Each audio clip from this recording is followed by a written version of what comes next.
And welcome to episode 54 with the MUSI Capricorn. Now, this is a great guitar as it is, but you know, if you watch the series, the 5-part series, there were some considerable things that had to be touched up on this guitar.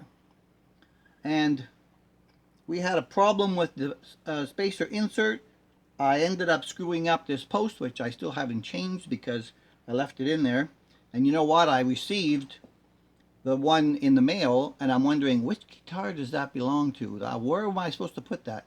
And I didn't figure that out until I took this out, watched my series to find out what I did to this thing because I didn't remember. And realized, yep, that post is still in there, and I haven't changed it. I also haven't changed this volume pot. It seems to be working fine as an A, so I'm just going to leave that there. Eventually, if I ever have to restring this thing, I'll probably change that out because I've saved that insert. So, it plays.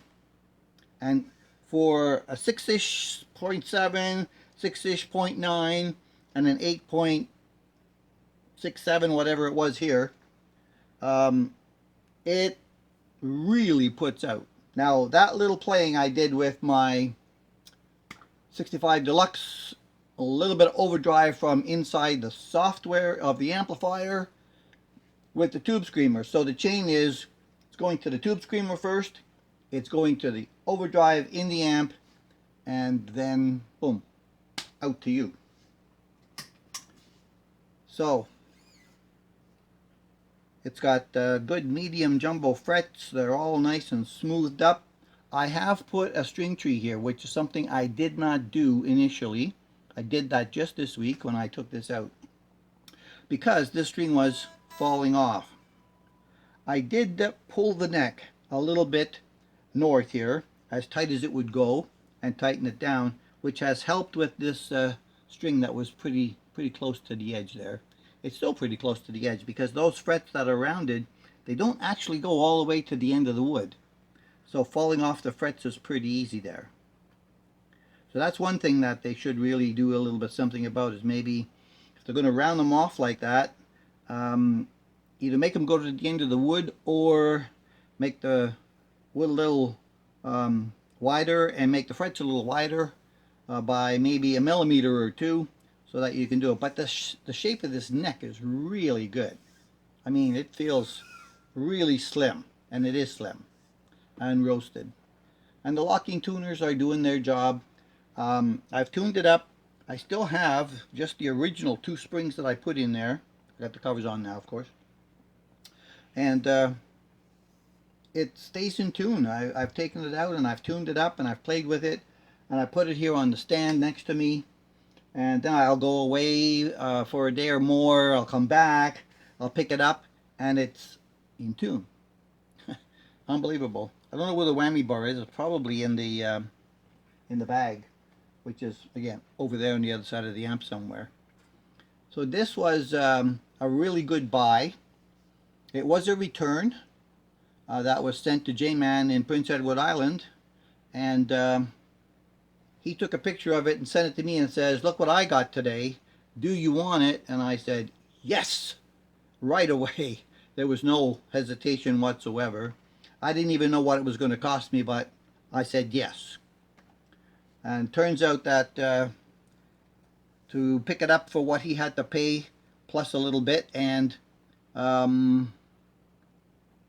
shipping from there to here, $290 to my door. Now these were going for like $3.99 on Amazon at the time.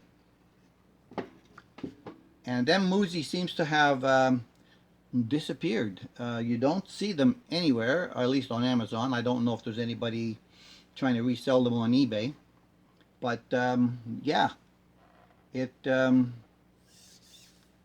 great guitar now. And as I said once before, you know, I think I like this even more than my American Strat. I was really surprised with these pickups, the singles especially, and only 8K in this thing, and it puts out like some of the 14Ks I've gotten, you know.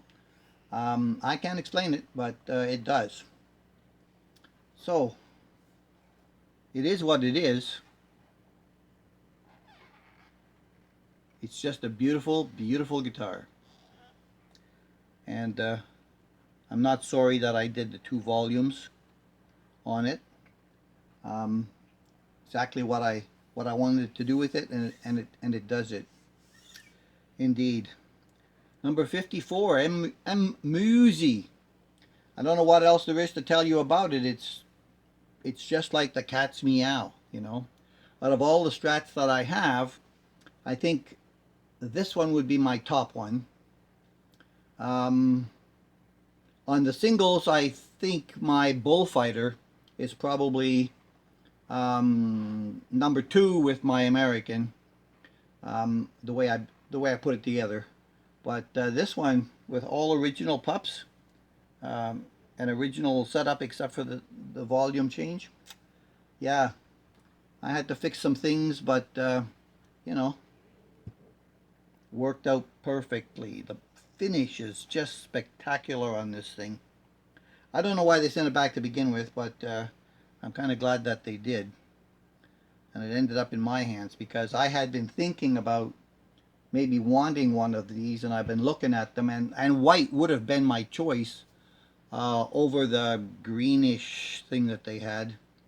So yeah, just for once in my life I was lucky that it came in my preference of color. So we're going to cut it here. I'm going to say thanks for all the support. We're getting close to 2,000 on the subs. Keep them coming. I appreciate all your support. I'll catch you in the next one.